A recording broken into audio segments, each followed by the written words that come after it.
ત્યારે મારું હૃદય દેશ પ્રેમ અને ગર્વની લાગણીથી ભરાયું છે.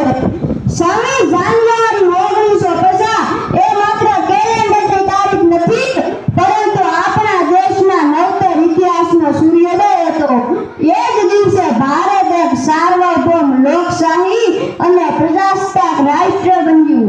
આપણા બંધારણના ઘડવૈયા ડોક્ટર બાબા સાહેબ આંબેડકર અને અનેક મહાનુભાવોના અથાગ પ્રયત્નોથી આજે આપણને વિશ્વનું સૌથી મોટું નૈતિક બંધારણ મળ્યું, જે આપણને ન્યાય, સમાનતા અને સ્વતંત્રતાની ભેટ આપે છે. આપણા બંધારણ માત્ર આપણને હક જ નથી આપતું, પરંતુ આપણા દેશ પ્રત્યેની આપણી ફરજોનું ભાન પણ કરાવે છે. એક જાગૃત નાગરિક તરીકે કાયદાનું પાલન કરવું, પર્યાવરણનું રક્ષણ કરવું અને આપણા દેશની એકતા અખંડિત રાખવી એ આપણી નૈતિક જવાબદારી છે.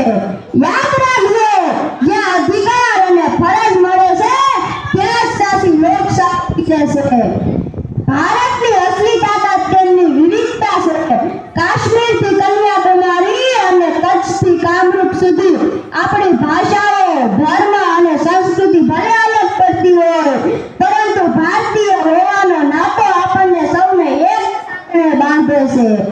એક વિવિધતામાં એકતા એ આપણા વિશ્વનો સૌથી મોટો સાંસ્કૃતિક વારસો છે.